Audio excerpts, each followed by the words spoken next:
All right, what's up, everybody? Welcome to this episode of Campus Cuts. I'm your host, Tanaka, Tava. Campus Cuts is a multicultural, intergenerational show that brings athletes, entrepreneurs, students, all members of all walks of life to chop it up in the virtual barbershop. Today, I got a special guest, somebody that I admire greatly. I just met him like 2 days ago, but I've been a fan of his work. And what he's done. I've been following him for a year. I didn't know that he used to go to Baylor, but man, he's creative, a designer. He goes like in through and through. Somebody who has an innovative mind and who's not afraid to express himself authentically. Shout out to the guy, the founder of Memento, Mori, Dallas Caldwell. How are you? Welcome to the show, bro. And I've never been on a podcast before, so I'm very excited. But I'm very happy to be here. I'm not even gonna lie. I've always felt like when I do stuff, like put out clothes and everything, people are like always asking me, what does it mean? What does it mean? So I feel like it's kind of cool to get on somewhere and explain that. Yeah, bro, dude, I'm super hyped. And not even just that, but like your whole aura, bro. It's, man, I'm a big fan of yours. No cap. So again, yeah, man, you too, honestly. You're very, very inspiring. I have to say the Instagram posts, everything that I read, I'm like, makes me feel better. I mean, that's your goal. So I mean, creating positivity. That's the most important thing. I feel like. Yeah, being positive. I don't like being negative. So yeah, let's go. There we go. So of course, which each and every guest that I have on the show, of course, I'm able to give them a little introduction. But I want you to introduce yourself. So basically, your name, your major, and then of course your hometown, and we'll dive deeper into that. Name's Dallas Caldwell. My major is psychology with a business administration minor, and was born in St. Louis, but I mainly resided in Houston, Texas, or Cypress area. Okay. So H-Town, hold it down. H-Town, yeah. H-Town. It's a good environment, culture, and I like it out there.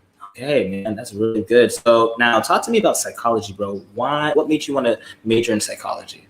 Honestly, when I came to Baylor, me and my parents, we had talked, and they wanted me to be a doctor.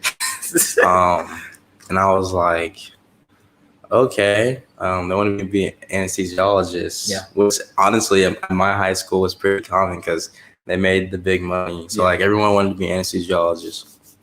But I was like, nah, I don't want to be that mom. And then she was like, you can be a CRNA, which is a certified registered nurse anesthetist. So it's like who helps the anesthesiologist. Right.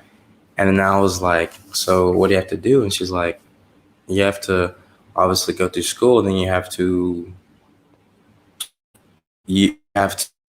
become a nurse. Right. And I was like, oh, okay, becoming a nurse. And she explained me in detail what she had to do as a nurse, and I was like, nah, I will pass. Yeah. But honestly, going through high school, I felt like me and my friends were very close and we're always here for each other. And I just love listening to people like speak their issues, helping them solve them. And so I decided to be a psychologist because I could be a therapist. So everything I'm working on, honestly, like kind of ultimately leads to my goal because I do want to open a therapy center, which that's why I have a business administration minor. Okay. I want to open a therapy center basically in Austin, Texas, and hopefully be able to contract multiple psychologists or therapists just to help out and then talk to anyone who needs help. Yeah. I don't know. I thought mental health is like definitely some more up and coming thing. Mental health in the minority community, I feel like is very neglected though. Right. Especially being Black, a lot of parents like don't really think that you have mental health issues, right, or just even when you go to the hospital and you're Black and you have mental health issues, you're not really helped. So right. I feel like opening up a center where I run it, and I want to run it the way that should be ran correctly, and just giving anyone who needs help is the most important thing. So yeah, I think that's really good that the fact that you were able to say that because that's a really good topic. I did not even expect to go that route. But, for us to be able to say that mental health is very important, especially within, the Black community, the minority communities, the people that haven't been, disenfranchised, for 200 years, right? When you see that disparity in terms of health and in terms of like the economic inequality, how does that make you feel? And then two, what do you think are some good ways for young people to continue to be advocates for mental health? Well, you were talking about like inequality. Are you talking about monetary wise, or are you talking about just mental health wise? Mental wise. Oh, okay. Got you. Honestly, it kind of upsets me. I feel like not even just on like a minority issue, but like even on a gender thing. Like, you know, especially being a guy, they always expect for you to be more mentally stable. Like you kind of hide your feelings more, and when you talk about your feelings, you're seen as like a simp, or you're seen as weak, and it kind of just makes it's not healthy. I mean, I feel like as a man, you should be able to talk about your issues. As a woman, you should be able to talk about your issues. Anyone should be able to talk about their issues, but obviously a lot of influences like social media, how a man should be portrayed or how a woman should be portrayed, and things like that also play into effect of people not getting the help that they need because they're trying to make someone else feel better by giving them this image. So, because if you feel like you need to be a strong man and be there for your family or be there for your girlfriend, and you can't have issues, all you're doing is just lying to yourself. You're just trying to be someone that you're not, in a sense. I mean, not wholeheartedly, at least. Right. You're not completely yourself if you don't have the help that you need. So I think it's really important that mental health is something that's really looked at. So, and I kind of try to do that in my clothing too. Not always. I mean, in the sense, it's a streetwear brand, right? And streetwear, sometimes you have more grungy graphics, or sometimes it's just logos, and so like not everything has a complete meaning, but most of the stuff I put out has a meaning. Like the first initial drop that I did, there was 2 drawings me and my friend worked on when I was a freshman in college, actually. So we've been working on this since we were freshmen. His name's Josh Kim. His name's Josh Kim. He introduced me to the Memento Mori part, and then we kind of did more research. So I kind of like looked into it for about over 2 years. I just kept drawing, doing some art, and we made these 2 designs I really liked. I was in love at the time. I had a girlfriend when I was a freshman, and I was like, I really felt them because one was "Will Death Do Us Apart," and it was just 2 faces about to kiss, and then one was One With You, and it was just an intermix of faces, right? Which is kind of like that abstract art that's typically always seen. But I thought it was cool. I was in love. I was like, this is awesome. I was like, yeah, I'm gonna make these hoodies and all that good stuff. And then my Black Lives Matter one definitely was in respect of February, Black History Month. Very important. And as a Black person, I feel like definitely growing up in like it was a very diverse area. Some parts are predominantly white, but for the most part, Cyprus was pretty diverse. But you still kind of go through things, even no matter where you're going to be at. And so, never have I went through anything, super extent or very blatant. Right. But in the sense, it was just me letting people know that I empathize and I sympathize with how they're feeling. And definitely it's a very important issue to look at. It really is, honestly. And that's why I decided to make something that wasn't too like loud. Because I actually did make a design the first time. Right. It was very loud. Some people would have liked that, but not about negativity. Right. So I decided to scrap it, and I decided to do something that I felt like people would feel really comfortable to wear. Yeah. So, question: what was the design? So they were actually going to be red and black hoodies. And both of them, they say "I spy a pig." It was a cartoon pig. There's a cartoon pig from Looney Tunes. Yeah. And I threw like a cop uniform. I drew a cop uniform on them, and I put like all the lives that were lost on the back. Well, I like to get actual feedback from my designs. So I send them to a couple. Well, actually, I don't send them to friends first off because I feel like friends are kind of biased. I'm like, oh, it looks okay, you know what I'm saying? Yeah. So I actually post them on Reddit. Yeah. Where people just look at them from anywhere and Right. they just tell me what they think. I got grilled. Ooh. I got grilled. I got grilled. Yeah. People were like, you're profiting off the lives. And granted, I was not trying to profit off the lives. I didn't want to like take the emphasis off what I meant because of the lives on the back. So I decided to take that off. And the pig thing is just was a little aggressive. And, you know, I had people who were also black. They're like, I wouldn't wear this. And I'm like, okay, I understand. So, it sucks when you make stuff that people don't want to wear, but at the end of the day, you just got to go back to the drawing board. Right. Right. You know? And so this other one, like the one, the Black Lives Matter one, was like just something. It was. I mean, I personally would have worn it, right? But I mean, like the other design.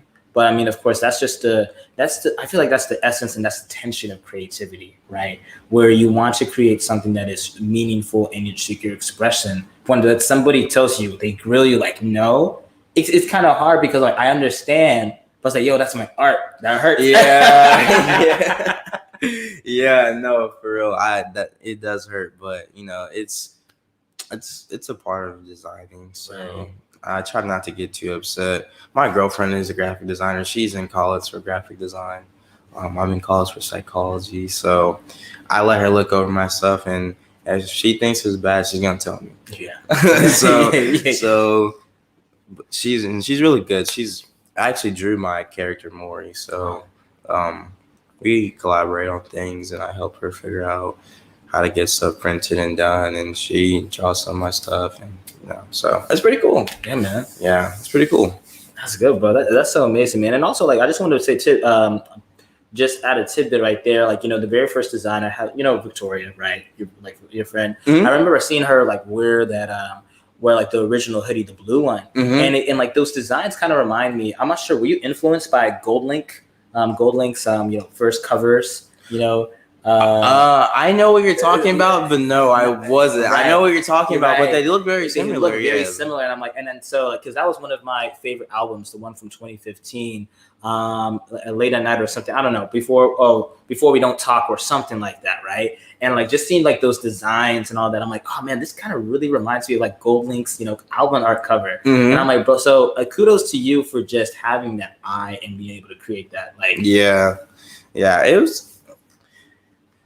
it wasn't even honestly completely me. It was me and my friend Josh. Like he was pretty cool too with it, and he was pretty good, but he's got busy. So he, you know, but it was a fun ride, honestly. And then the Black Lives Matter one, I kind of just wanted to make it as simplistic but like as meaningful as possible. So on the back, it was just like the hands controlling the earth. Right. We just want to change the world. So that's true. Like, you just want to change the world. I mean, honestly, I would love to be dead and hopefully like look down or I don't know, look up,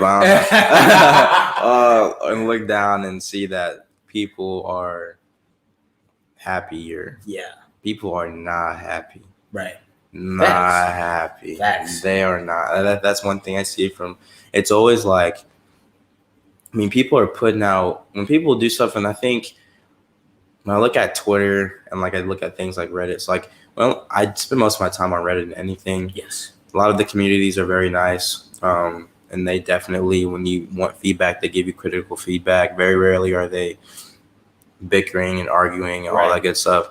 Not the old Reddit, man. The old Reddit was a wild west. Yeah, but those, I think that because they added the moderator thing, it made a lot more sense because it's had people start moderating actual communities and people could not like be mean anymore. Right. So, and I see Twitter where people grill other people. So, I mean, depends on how I feel on the day, which ones I use, but you can definitely tell that a lot of people are just not happy in the world. So hopefully years and years and years and years later, people are happier. Right. That's why I think mental health awareness needs to go up. People need to speak to other people. They need to talk about their feelings and to be happy. Right.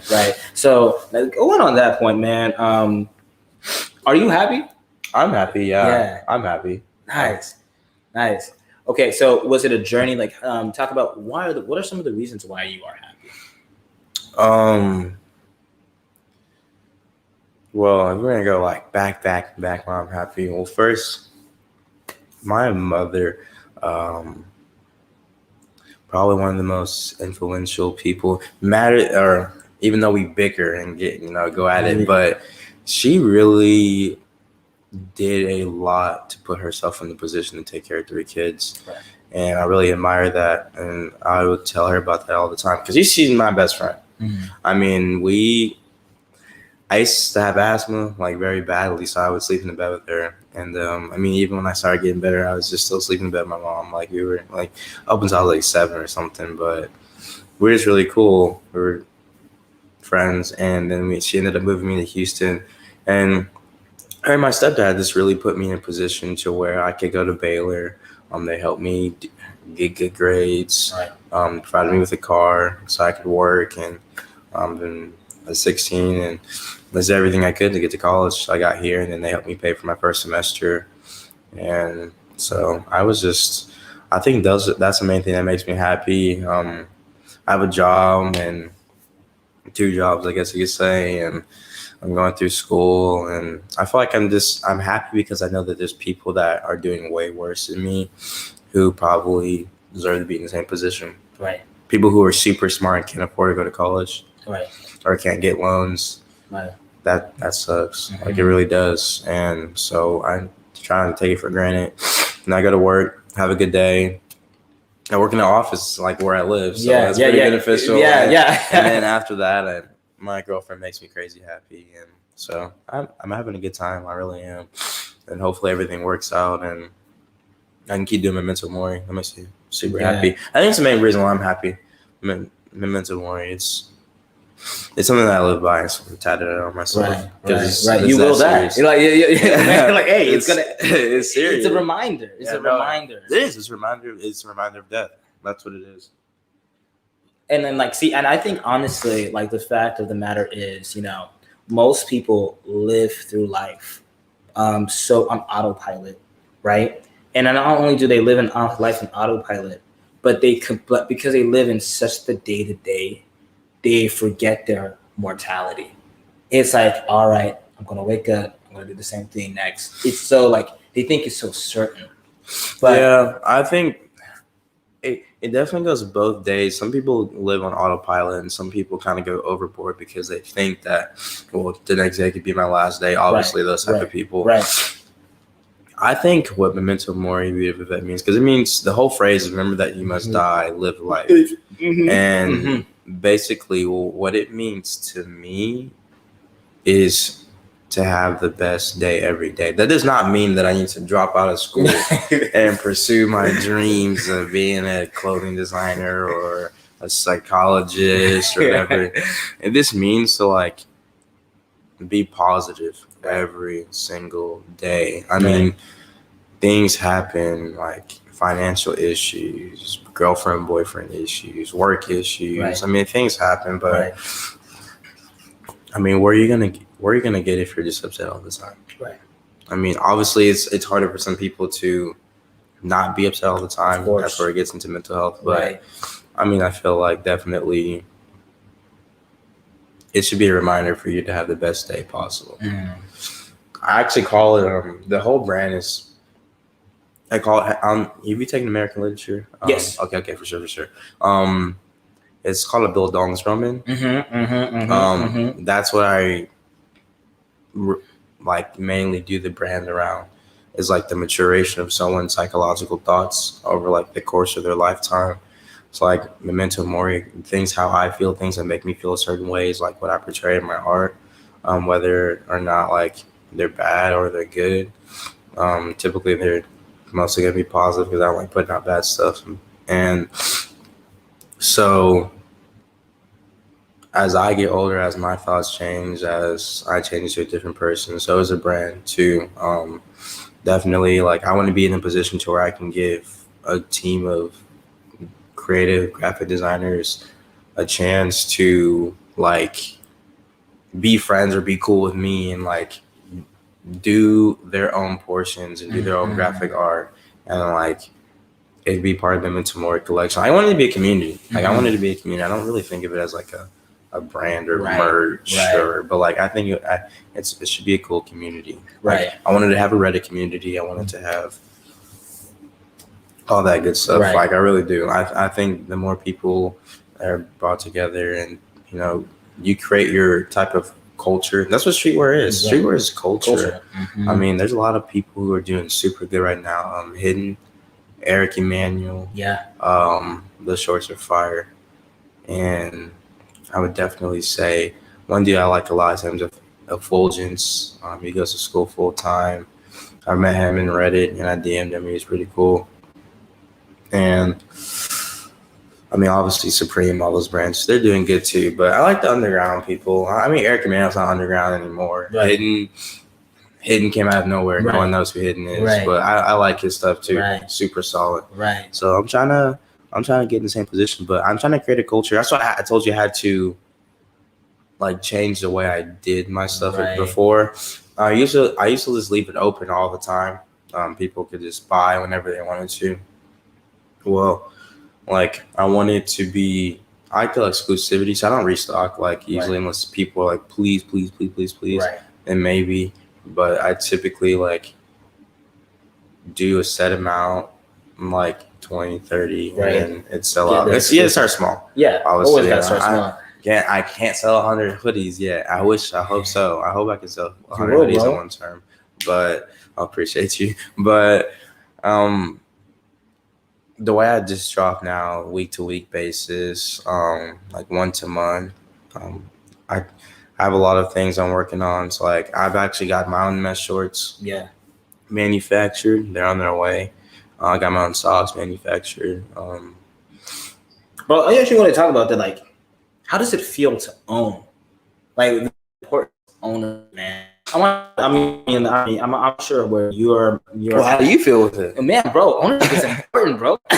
Like, owning to think about, not only do you have an idea that you bring into fruition, but to actually have the intellectual property. Because I feel like the intellectual property and just your ideation and bringing like something birthing out of creativity. I mean, like, honestly, as an entrepreneur, I guess as a creative entrepreneur, quote unquote, I hate using the word. I don't like using the word entrepreneur because I feel like it's so loosely used and people don't understand the actual importance. Like, being an entrepreneur is somebody that you are creating something that is disrupting the field, but you're actually doing it in a way that is like, you know, beneficial, and it is changing the culture like completely. I mean, like, I aspire to be one, and I mean, of course, I wear the hat and the mindset of one, but I'm not at that level. I'm cognizant, self-aware that I'm not at that level. Like, to be at like a job, so to be like all these other top dogs or Whitney Wolf or whatever, like, they did a bunch of stuff, and in order to do that, am I on the path? Absolutely. But again, like, the idea of like, when you are able to own and able to actually bring something into fruition, like creating or co-creating with God, it's like no one can take that away from you. It's like I get to wear something I created, but not even that, but like when somebody else buys it and like it's like the craziest feeling of like this idea that you had is providing a service, like a hoodie. People think, oh, it's a hoodie, but it's like you're providing somebody that's like in any situation where they're cold, they make the choice to put that on. It makes me super happy when I actually see like people buy it, not because of course they want to support you, but at the same time they buy it because it actually looks like something they want to wear. Like, I've been out and I've seen people like just wearing it like around and stuff like that. I just be like, nice hoodie. And they're like, oh my gosh. I'm like, yeah. So I think that's super cool. I do. And even when stuff like flops or doesn't do as well, it's not that bad. It just means that it wasn't as good. You just got to make something better. Obviously, it's a loss, but I feel like you just have to market. I mean, you really just need to market. Like, I can definitely say marketing is the most important thing. I mean, like, for instance, my Earth Day drop. Like, Right. I didn't really Yeah. market as much, so Right. it didn't sell as much as I wanted it to. Right. But I mean, I didn't market as much. I mean, that's just ownership. Like, that's just me. Like, I just didn't do as the best I could do. Right. But now I'm trying to do the best I could do. So I have the Michigan drop I'm working on sometime either end of June or like early mid-July. And then I also have Memento Mori University that I'm working on. Some crew necks, like olive green and cream crew necks. Nice. And then my girl's actually working on the second character because it's characters Mori and Vita. Yeah. So she makes a graphic art with them, like the little cartoon characters. Right. Because it'd be cool if it was a show. I feel like that'd be awesome. Yeah. A show with the two characters. That's what I'm looking forward to. Well, that's something like if you do that. That's something that's called on future. You know, I love like the fact like how you're thinking in the way of like, man, you know, this idea we can create it into a cartoon, and that's another way. Yeah. Bro, like that's like I think it would be super cool. Right. I think it would be super cool to do, and just give like these people. It's like the way they do regular show. Right. Like that would be super dope. That'd be super dope. But that, and then I'm also like trying to do like mesh shorts and drop some mesh shorts, drop some socks, start getting personalized stuff. I want to make a mug for my college drop. I think that'd be cool. Nice. So I want to do personalized accessories for most of my drops, and then just do like, I think also that streetwear is kind of getting into more of a minimalistic type of thing. Yeah. Like things just like logos with nice garments and you know, not too much on the design. Of course, there's like that vintage people, you know, the vintage streetwear people who like the really baggy, super huge rap tees, this and that. With the huge design and all that stuff. Yeah, not really me. I think I tried to see if I would like it. I never ended up. I would go to so many thrift shops. Right. I would never buy anything like that. I don't know why. I just felt like it was just too much. I have like a couple, nothing like too loud. So I feel like I like colors. Right. I like color palettes. Like the brown with the cream was like one of my favorite ones because I feel like it looked like coffee. Right. It was super cool. And then the blue, baby blue, is my favorite color. But I plan on doing like Baylor mesh shorts, green and yellows and greens. That's nice. Stuff like that too. That's nice. So now, man, bro, my next question is, bro, like, man, you're about to be a senior in college. Bro, how does that feel? Man, I'm nervous. I think everyone when they hit senior year, they're like, what's going on? Like, what are we gonna be into doing? So I was kind of nervous, but obviously I have to go to get my master's. I want to go into organizational psychology, some psychology in the workplace. I just don't really see myself in a hospital setting. Yeah.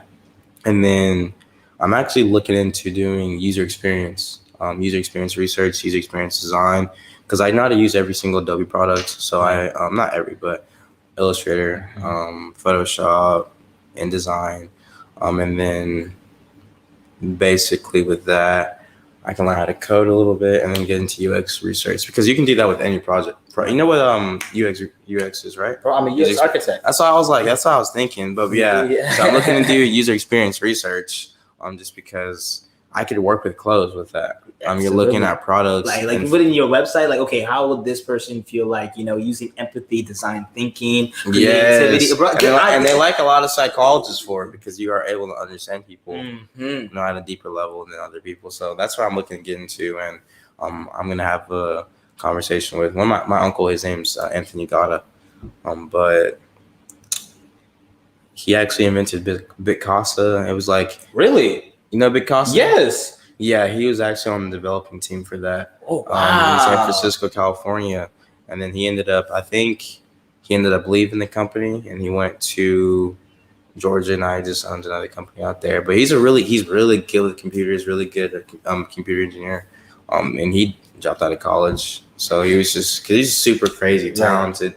But ended up putting me in connection with this pretty cool guy I'm looking forward to speaking with about UX research because I want to end up really doing that, honestly. Yeah. Or going into HR with like a clothing company or working for a clothing company or I think fashion psychology should be it's a cool thing. No one really talks about fashion psychology. No, they don't. There's only one school. I've only found one school that offers a fashion psychology program, and it's in England.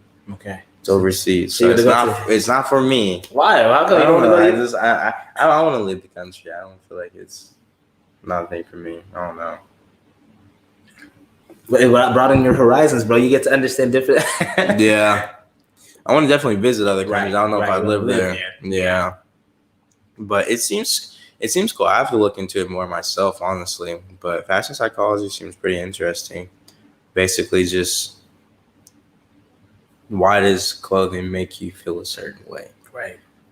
When girls get all dressed up, and why does it make them feel? Obviously, there's just a lot of psychology behind what they have on. Right. And obviously, dudes too. So it's like you think about it, when somebody talks about going to a nightclub, right? Mm-hmm. They always got to put in like, oh man, most men, all right, I'm gonna get my Chelsea boots because I'm gonna get a little bit of the height. I'm going to something that sway. Oh, and then after that, typically the black jeans or something with like with the zips right over there. And open shirt and then some chain, and then they feel like they're all that.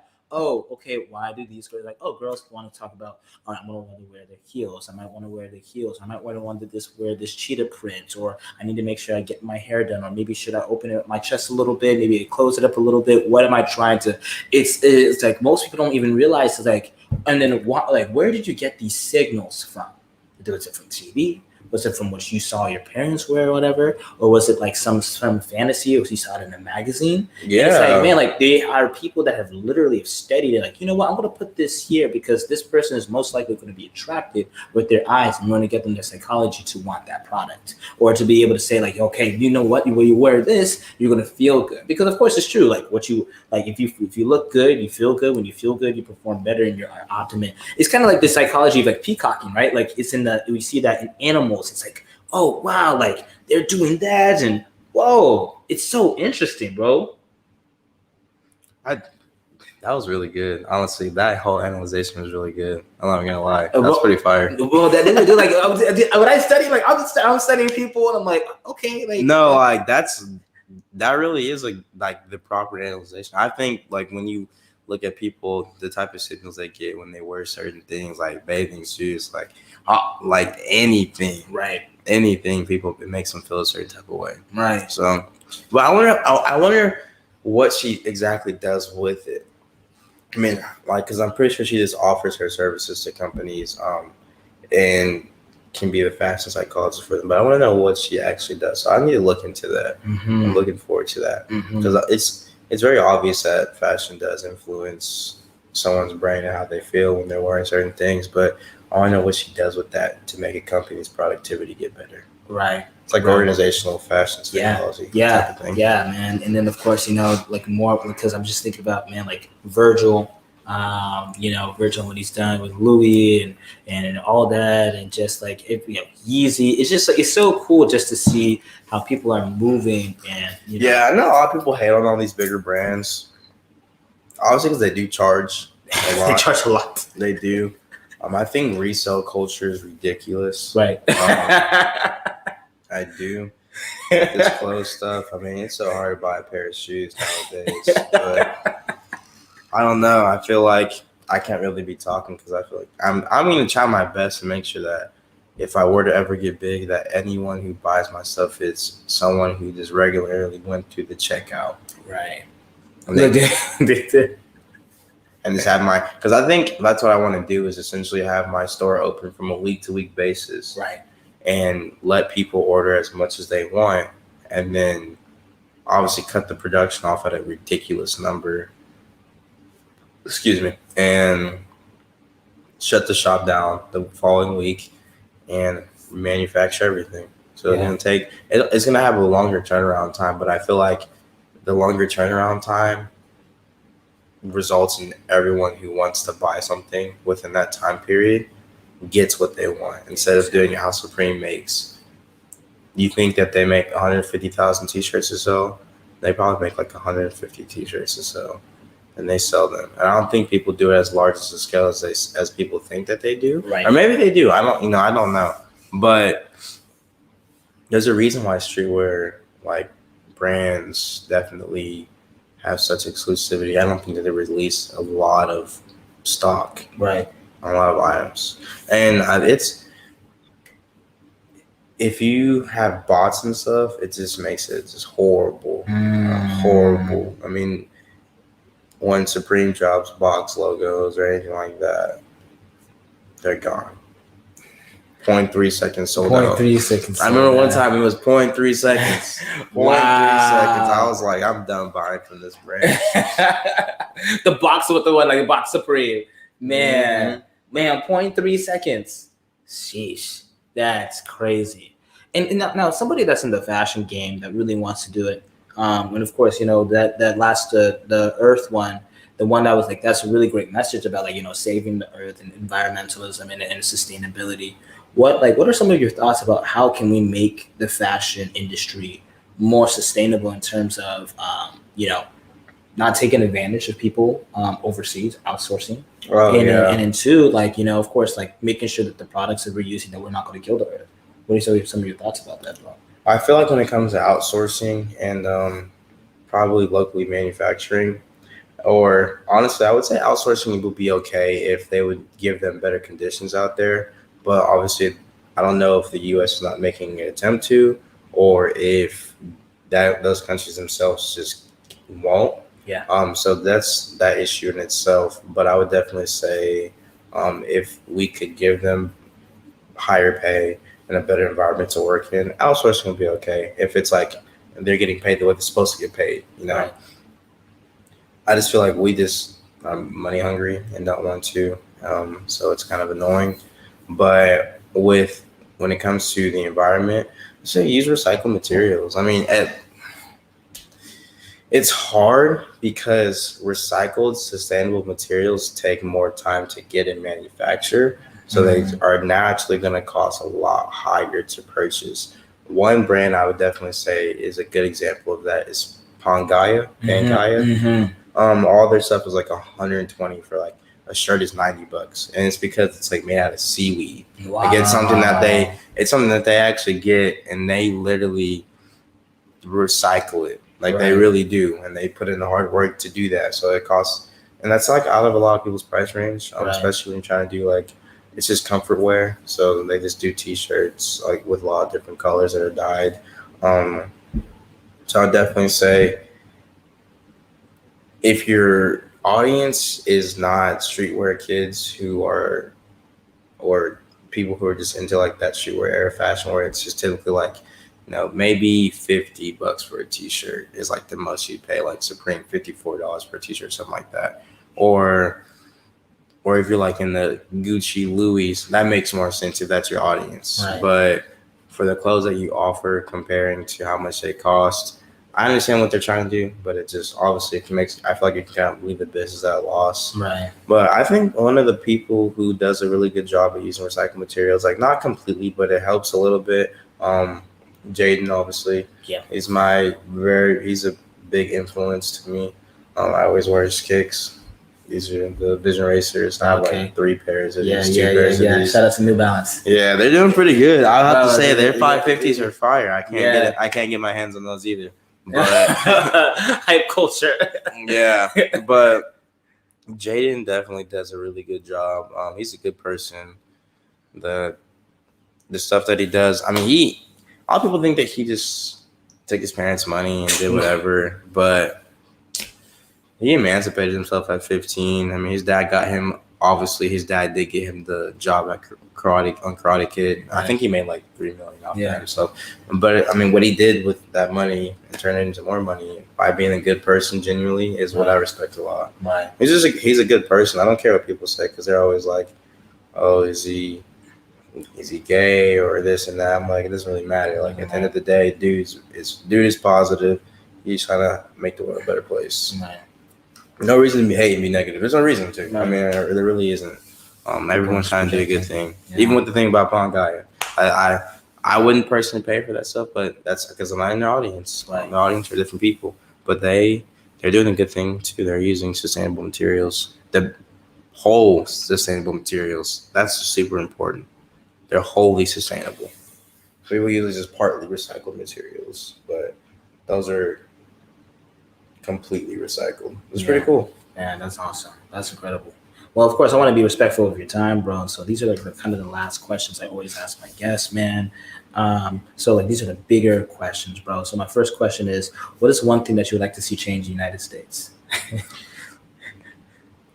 I really feel like there is such a huge wealth gap for no reason. Yes.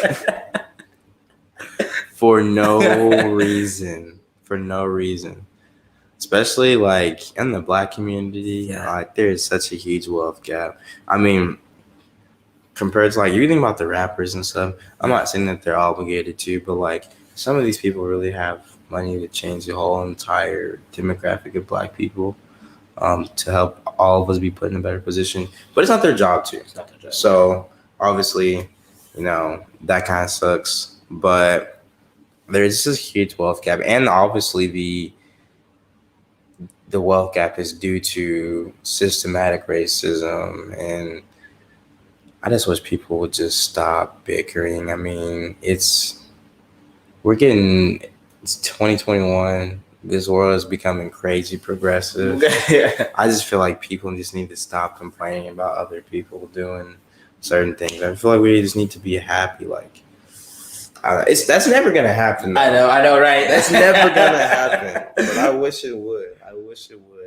But over time, I just feel like this country really owes it to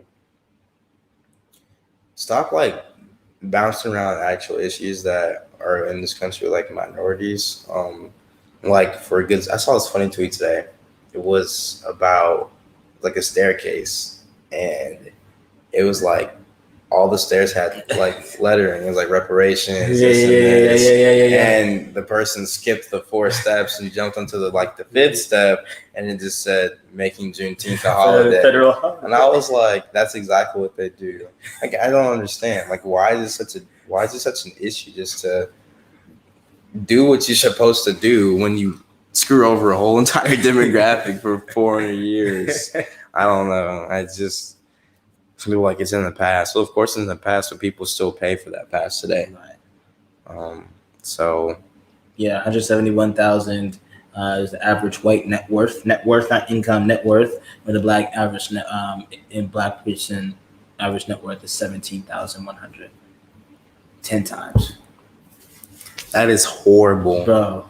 That is horrible. 5K to 6K. Wow, 5 figures. Sheesh. Shoot, I'm trying to put myself in a position to where put other people in a good position and put other people in a good position. I think that's the most important thing, and stop generational wealth. Yes. Yeah. I'm not trying to put money into stupid stuff like cars and all that crazy stuff. I mean, unless I make a ton of money. but at the end of the day, I'm trying to put my family on, put my guys on. Yeah. Me and my guys been friends since I was 8, 7. Yeah. 15 years, 16 years. Yeah. So it's been a long ride. Just trying to put them on, bro. I love that, man. Yeah. I love that. Now, my second question is, bro, what is 3 things that you would tell to your 18-year-old self? 18-year-old self. I'm gonna say, definitely should not have bought all that Supreme. I did sell it when I became a sophomore. Yeah, when I became a freshman / sophomore era, I sold all of it. Yeah. Definitely don't. What's the word? Conform. Don't conform. Don't do things that you don't want to do. If you don't want to do it, just go home. Obviously, everyone's made mistakes in their life, so that's my easiest way to say it. Don't conform. Just go home. That's what I do now. Just go home. Just go home. Just go home. And then lastly, I would say, stop arguing with your friends so much. Stop arguing with my guys. Did someone try to come in? Yeah, we good. I'd be booming. Yeah. I know. Is that your last question, or was your other question? I know the last question is, bro, like, what do you want your legacy to be? To what's up, man? How's it going? Definitely to make everyone around me happy. Like that's what my legacy is. To when I be dead, I want people to like be like, oh, he was a good guy and he did the best that he could for us, family wise, friend wise, you know. So Yeah, man, that's good, bro.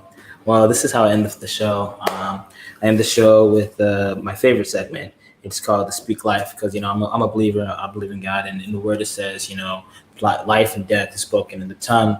And bro, this is my chance to get to empower and encourage my guests, bro. Man, you want show, dude, bro. You're so humble. You're so humble. Your creativity, your wisdom, very wise beyond your years, and just your opportunity of you and your selfless nature, man. Of course, the fruits of your labor has continued to show it, and just your eye for your attention for detail, your consideration of other people's feelings, and the way that you want to continue to utilize your gift of creativity as a way to empower the next generation is so meaningful, bro. Man, I just want to say. Of course, people hear this all the time, bro. But I'm proud of you, and I'm proud of the way that you continue to be your authentic self. I'm proud of you, bro. I really am. I Yeah. looked into a lot of your stuff, and I thought it was really cool. Thanks, bro. And then you're going to USC. That's super memorable. Super memorable. I wanted to go to California. I couldn't do it. I couldn't go that far. Yeah. But congratulations. You deserve it, man. You've been doing a really good job. I'll see that, bro. You've been empowering people, being very influential. Nothing positive. Hey, bro. So it's just amazing just to see the work that you're doing, and so amazing to see the next legacy, the next generation of the Baylor people, and how you are continuing to do that, bro. Man, just of course, I heard this all the time, bro. But like, I don't like saying this. Don't change, but change when you want to change, and change for always the better. And continue to be that spark in the people's eyes, and continue just to share and demonstrate that all the way, bro. So, man, those are my, I'm going to give you my flowers, bro. I just want to get you nothing but love from my side. And you too, man. You too, man. You too, man. I really appreciate you letting me onto the podcast. I really appreciate it. Oh, of course, man. So where can the people find you at? Where can the people, follow you at? Let them know. Definitely follow me at Dallas J. Caldwell. Last name is CALDWELL. Or you can go to my actual business page, MMVITAVIVET. Or you can look at me on my website, VITAVIVET. That's the tongue twister. But mostly my Instagram. I post. That's where I post a lot of it on there, and then my work Instagram as well. So you can find me on there. All right, y'all. You heard it here first. Thank you so much for tapping into this episode of Campus Cuts, and we are out.